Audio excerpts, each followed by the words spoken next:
الذی جمع مالا وعددہ، جو مال جمع کرتا ہے پھر گنتا ہے کتنے پیسے ہیں، پھر خوش ہوتا ہے. خوشی وہ ہے. پیسوں کی بھی بڑی گرمی ہوتی ہے، بڑا بڑا نشہ ہوتا ہے اس کا بھی. خاص طور تے جڑے دیگر نے رجے نے، جڑے جدی پشتی غریب ہوتے دیگری ویلے 4 پیسے ملے، چھلڑ مل گئے نے، انہوں نے رج کداڑ بھی تکو جس طرح کھوتے گرمیاں لتا مار کے نچنے نے. انہوں کو بھی اللہ بچاوے.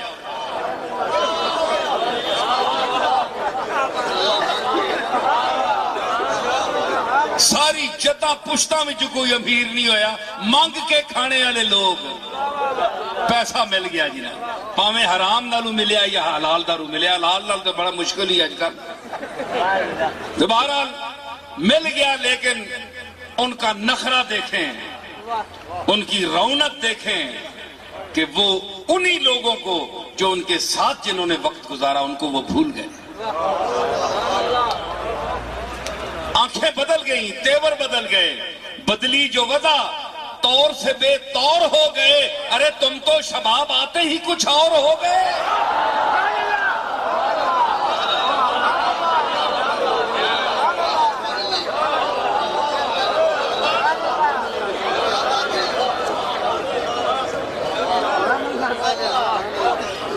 اور بڑے بڑے علم والے سادے لباس میں آج تک ایک ایک نوالے اور ایک ٹکڑے کے محتاج ہیں، جبکہ جاہل لوگ جن کے پاس کوئی تعلیم نہیں، نہ دین کی، نہ دنیا کی، نہ 3 میں نہ 13 میں، کروڑ پتی بن گئے ہیں جی.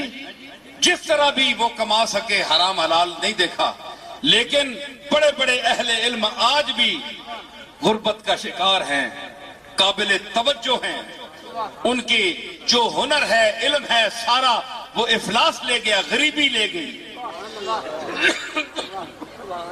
کسی نے کیا خوب کہا تھا کہ پردہ زر سے تیری ساری جہالت چھپ گئی.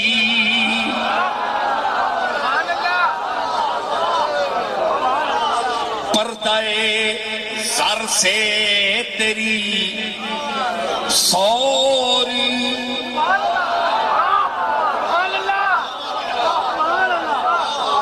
ساری جہالت چھپ گئی، ساری جہالت چھپ گئی. چواں پاسو جائے اتو تلو، چواں پاسو جائے، جیت قسم کا جائل، ان پڑھ، گل نہیں آنی، علم نہیں، زبان نہیں، علم نہیں، مطالعہ نہیں، صرف پیسہ ہے، صرف پیسہ. سمجھ آئی؟ جس طرح فرعون کے پاس تھا. اگر کوئی عزت کی بات ہوتی صرف پیسہ ہونا تو اللہ فرعون کی تعریف کرتا. پردہ زر سے تیری ساری جہالت چھپ گئی. پردہ زر سے تیری ساری جہالت چھپ گئی. اور مفلسی کی آگ میں میرا ہنر جلتا رہا. مفلسی کی آگ میں میرا ہنر جلتا رہا.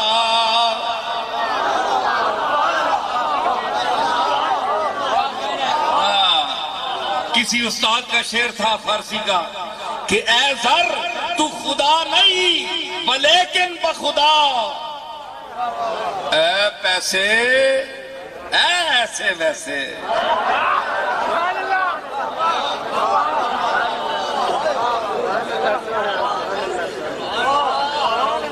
اے پیسے کیسے کیسے ایسے ویسے ہو گئے. یہ خطاب تم نہیں سنو گے, بڑے بڑے لوگ بولیں گے انشاءاللہ جو میں بول رہا ہوں. کیسے کیسے ایسے ویسے ہو گئے, اور ایسے ویسے کیسے کیسے ہو گئے.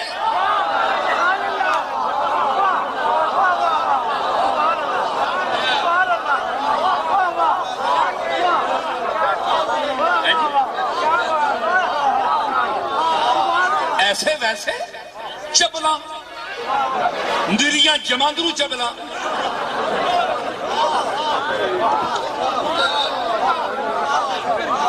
نہ منہ نہ متھا جن پاڑو لتھا.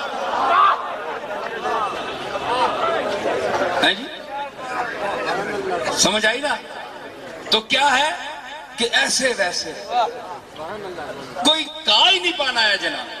کیسے کیسے ہو گئے, گڈیاں آ گئیں, محل بن گئے جی, لینڈ کروزراں آ گئیں, تے شانہ تے ٹوراں تے نخرے تے اچے گاٹے تے پٹھیاں تے ڈنگیاں ٹوراں, زمیاں روند روند کے چلنا ہے جس طرح زمی کو انہاں نال زیان کیتا ہے.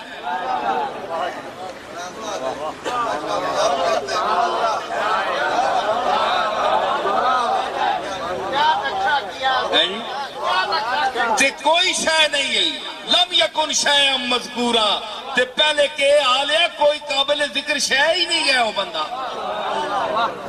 اللہ تعالیٰ آزمانے واسطے چاہ دیتا ہے کچھ. اللہ مہربانی سے نہیں دیا, آزمانے کے لیے دیا ہے کہ یہ کرے گا کیا. اس کی اوقات لوگوں میں کھل کر سامنے آئے کہ یہ ہیں کیا چیز, اس لیے پیسہ دے دیا.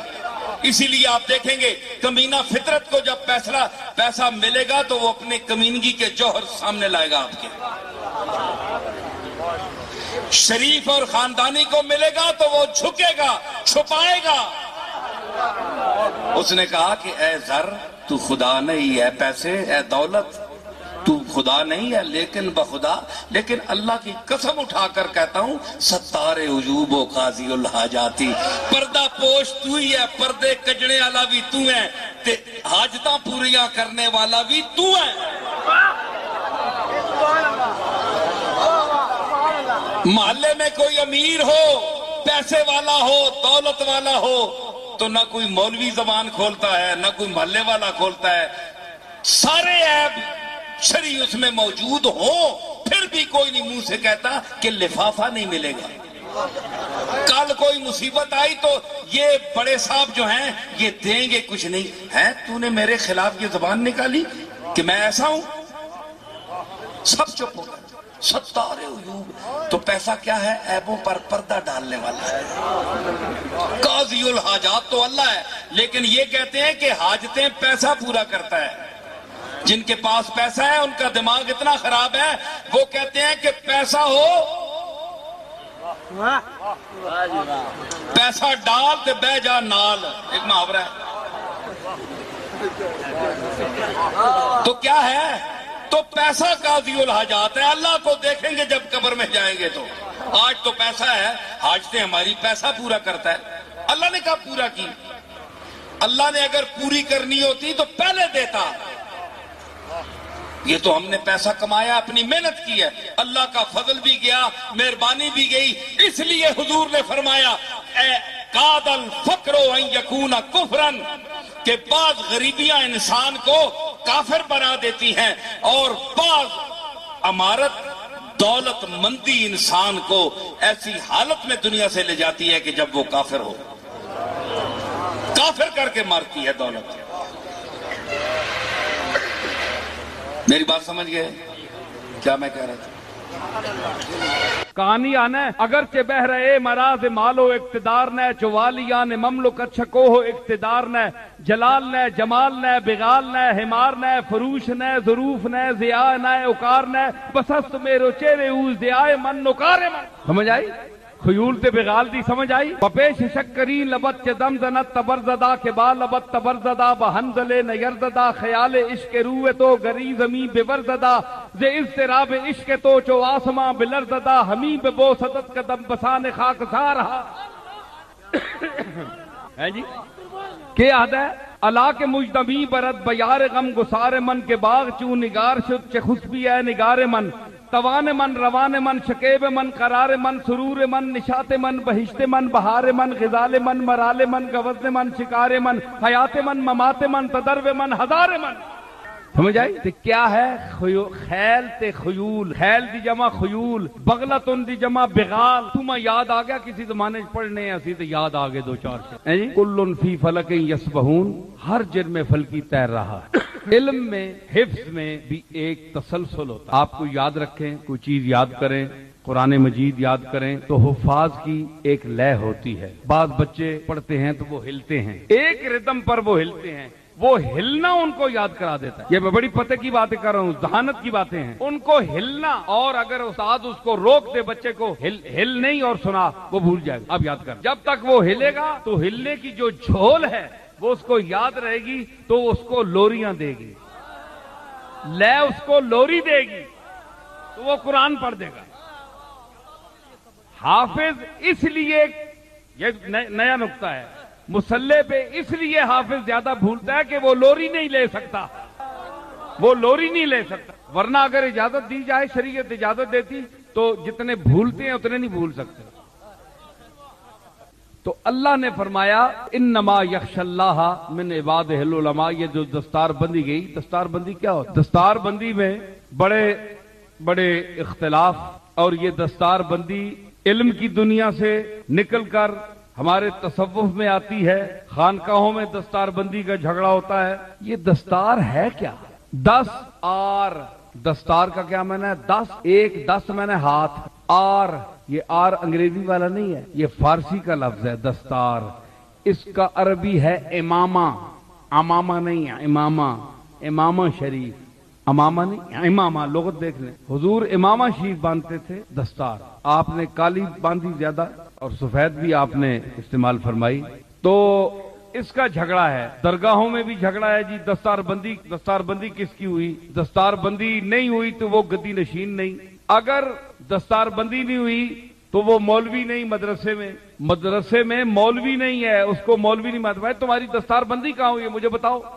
ہم نہیں مانتے مطلب ہے کہ دستار کا جھگڑا ہے صاحب بات یہ ہے کہ دستار میں کچھ نہیں ہے دستار جس پر رکھی جاتی ہے اس میں اگر کچھ ہو دستار جس پر رکھی جاتی ہے سر میں اگر کچھ ہو تو پھر دستار سجتی بھی ہے اور اگر سر میں نہیں ہے تو دستار بھی کہتی ہے کہ مجھے کہاں باندھ دیا گیا جس طرح قلعے نال ڈنگر بن چھوڑی نا تو ماں کتنے باندھ دیتا نے سمجھ آئی پگڑیوں سے کام نہیں بنتا اگر پگڑیوں سے کوئی علامہ بن جاتا تو بڑے بڑے لوگ ہو رہی بنن پگڑیاں بڑے بڑے مذہب نے لوگ ہو رہی بنن پگڑیاں وڈیاں صرف پگڑیاں نال نہیں ہوندا جس تے پگڑی رکھنی نے اس نام مراد وچ بھی کچھ ہوئے نا یعنی سر وچ بھی تو کچھ ہوئے کہتے ہیں وہ سر کی جن کے سر میں کچھ ہو کہتے ہیں وہ سر کی جن کے سر میں کچھ ہو پلواتے ہیں وہ جن کی نظر میں کچھ ہو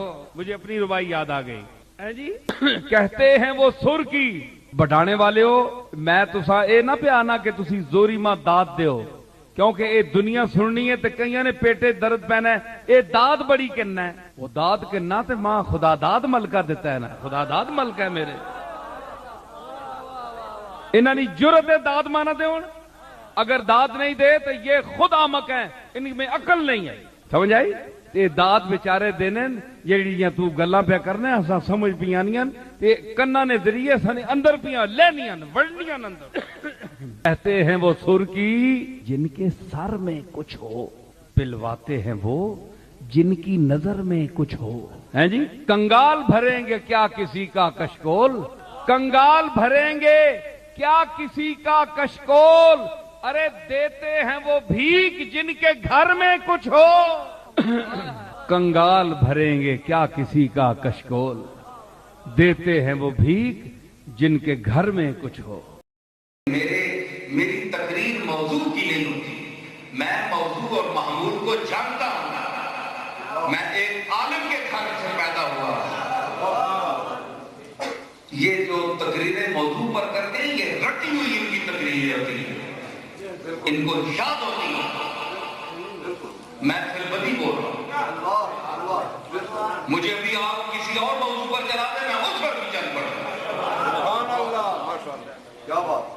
تو یہ ہماری بہت سی گفتگو ہوتی ہے، ہم کو ٹیپ ریکارڈ کہ ایک چیز پر چل پڑے اور اس کو علم پر لگا تو علم پر علم 10,000 دفعہ علم کا تکرار کیا اور کہا یہ موضوع پر ہے۔ موضوع کیا ہے؟ قرآن میں ایک شخص نے کہا قرآن، میں نے کہا اللہ کو طریقہ بات کرنے کا نہیں جاتا، سارے قرآن کا موضوع کیا ہے تو مجھے بتاؤ۔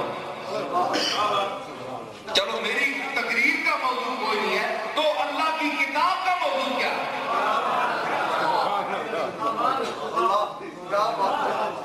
الحم سے لے کر والناس تک 10 لاکھ موضوع موجود ہیں، کتاب ایک ہے، ذالک الکتاب لا ریب فیہ، درجہ ایک ہی ہے، اس میں شک کوئی نہیں ہے۔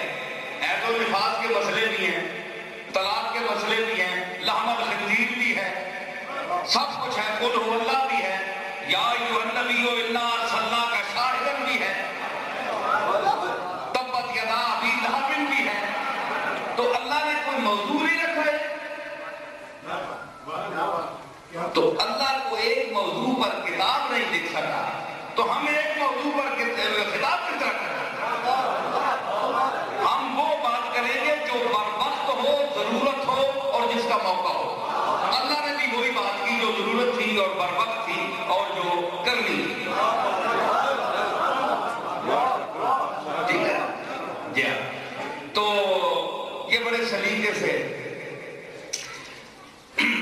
ہمارے پروفیسر طارق قادری صاحب ہیں، اس دن میرا خطاب تھا لاہور میں داتا صاحب نے، تو میں 1.25 گھنٹہ بولا، میرے بعد وہ آئے، بہرحال ان کا اپنا ایک طریقہ ہے، تو میں نے ان کے منہ پر کہا بڑی کیوں نہیں مفتی صاحب، تو میں نے کہا جناب خطابت ہم بھی جانتے ہیں، موضوع محمود ہم بھی جانتے ہیں، لیکن بات یہ ہے کہ جو اس وقت ضرورت ہے لوگوں کو، جس سے مجمع کا اس کے دل میں ذوق بھی پیدا ہو، نئی نئی چیزیں ورائٹی بھی ہو۔ دسترخوان پر ویسے تو آپ کہتے ہیں جی مہمان بڑا اگر قیمتی آ جائے، بڑا آ جائے تو 15 20 30 کھانے چن دیے جاتے ہیں مختلف ورائٹی کے، تو ایک ہی وہ ڈوگا کیوں نہیں رکھتے، ایک ہی سالن کیوں نہیں رکھتے، ایک ہی موضوع کیوں نہیں رکھتے؟ اونچے مہمان کے لیے 30 قسم کے کھانے رکھے جاتے ہیں، اور خواجہ احمد مہروی اور اولیاء اللہ کی محفل ہو تو نصیر الدین کے خطاب میں ورائٹی نہ ہو۔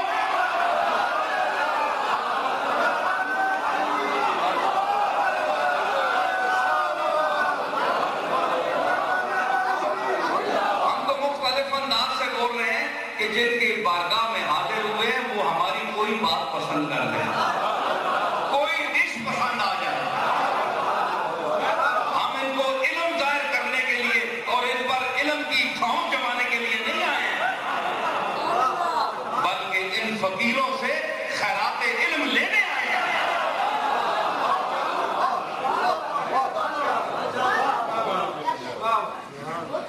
فرمایا کہ معلوم ہوا کہ دین حیرانی ہے، معلوم ہوا کہ علم نادانی ہے، مکشوف ہوا کہ دین حیرانی ہے، حیرت۔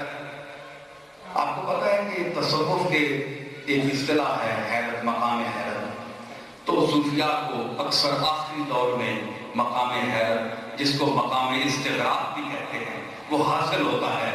تو وہ کیا ہوتا ہے کہ نظر جمال حقیقت پر جم جاتی ہے،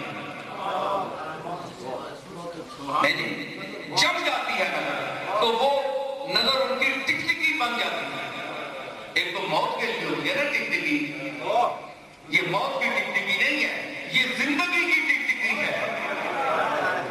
نگاہ اپنی حیات ثابت کرتی ہے کہ جس کے لیے میں پیدا ہوئی ہوں، پیدا کی گئی ہوں، آج وہ مقصد میرے سامنے ہے۔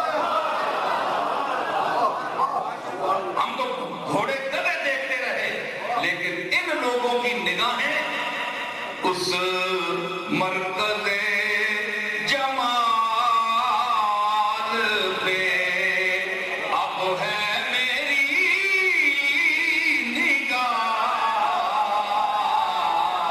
اب اس مرکز جمال پہ، اس مرکز جمال پہ اب ہے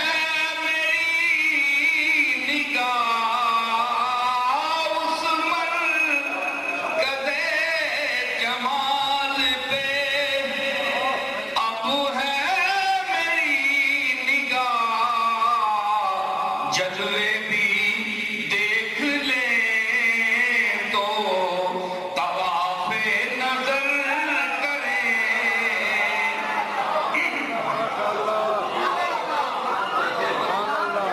جلوے بھی دیکھ لیں تو طواف نظر کریں۔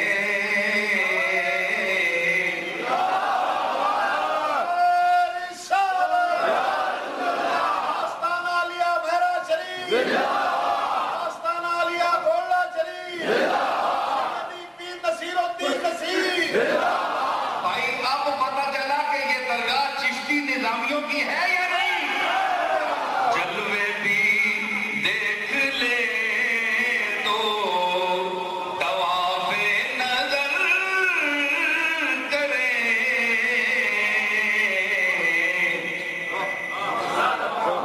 جلوے بھی دیکھ لیں تو طواف نظر کریں۔ کیوں؟ اس لیے کہ میری نظر مرکوز ہے اس جمال حقیقت پر، اس لیے ان کی نظریں حیرت زدہ ہو جاتی ہیں۔ میرے جد امجد حضرت پیر میر علی شاہ رحمت اللہ علیہ پر 5-7 سال استغراق کا عالم رہا، اور آخری زمانے میں حضرت مہروی پر بھی ضرور آیا ہوگا ان لوگوں کو یہ جو جلوے دکھائے جاتے ہیں۔ اور گھڑی گھڑی مجھے صورت دکھائی جا